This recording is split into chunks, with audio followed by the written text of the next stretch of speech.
SIR పేరిట BJP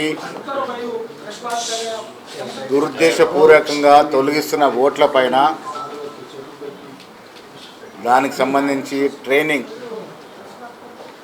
మా PCC అబ్జర్వర్లకి ఇచ్చే పనిలో భాగంగా వాళ్ళతో పర్సనల్ ఇంటరాక్ట్ అవుతాను. ఇలా గాంధీ భవన్లో ఆ కార్యక్రమం జరుగుతూ ఉంది. ఈ ట్రైనింగ్ క్యాంప్ అనేది జూన్ మాసంలో మొదటి వారంలో మేము పార్లమెంట్ల వారీగా నియమించినటువంటి మా ఎంపీలు, ఎక్స్ఎంపీలు, ఎమ్మెల్సీలు, సీనియర్ కార్పొరేషన్ చైర్మన్స్, జిల్లాల వారికి ఇన్ఛార్జ్ ఉన్నారు. వారి కింద అసెంబ్లీ నియోజకవర్గానికి చొప్పున ఒక్కొక్క సీనియర్ పీసీసీ ఆఫీస్ బేరర్గా ఇన్ఛార్జ్గా ఉన్నారు.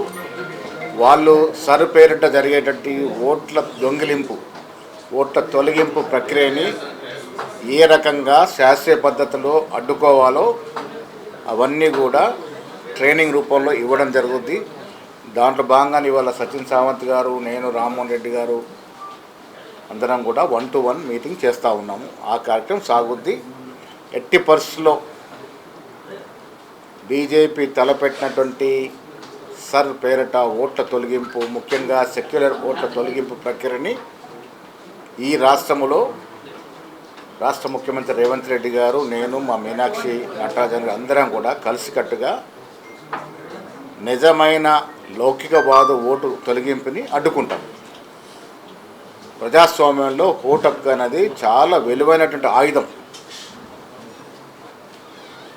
అది కొన్ని వర్గాలకే పరిమితం చేసి ఓటు హక్కుని కాలరాసే ప్రయత్నం చేస్తూ ఉన్నారో దాన్ని కాంగ్రెస్ పార్టీ, కాంగ్రెస్ క్యాడర్ అడ్డుకొని తీరుతుంది. ఆ కార్యక్రమ భాగంలో ఇలా గాంధీ భవన్లో 1-to-1 ఉంది. అధికారులు ఉన్నప్పటికీ కూడా అది కేంద్ర ఎన్నికల కమిషన్ చేసే ప్రక్రియ కాబట్టి వాళ్ళు వెస్ట్ బెంగాల్లో చేసినటువంటి తీరు పట్ల అక్కడ ప్రభుత్వాలే తారుమారైనాయి. ఒక 93 లక్షల ఓట్లని తొలగించారు. మళ్ళీ 31 లక్ష ఓట్లని జత చేశారు. దీనివల్ల అర్థమేమవుతుందంటే ఆ 31 లక్ష ఓట్లు తీసుకున్న నిజమైన ఓట్లు అవి వాళ్ళు తొలగించారు. ఇంకా 60 లక్షల ఓటర్లకి అవకాశం రాలే. అక్కడ ప్రభుత్వం మారింది కేవలం 30 లక్షల ఓట్లతో మాత్రమే. అంటే ఇంక అదనంగా 30 లక్షల ఓట్లు జత కావాల్సి ఉండే.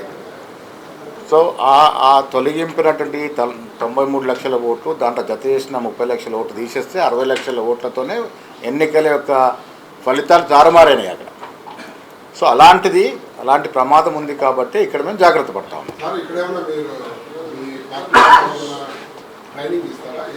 ట్రైనింగ్ ఇస్తాం. ఫస్ట్ వీక్లో ట్రైనింగ్ ఇస్తాం మా అబ్జర్వర్స్కి.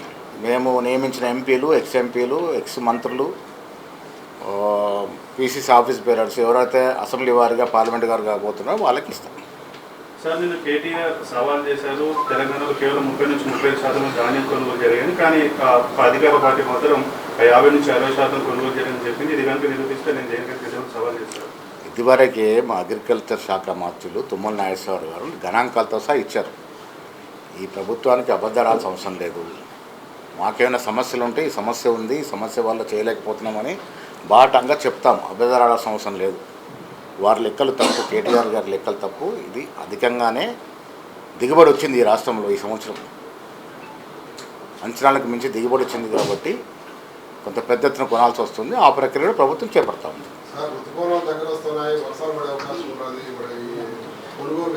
అంతలోపే అవుతాయి.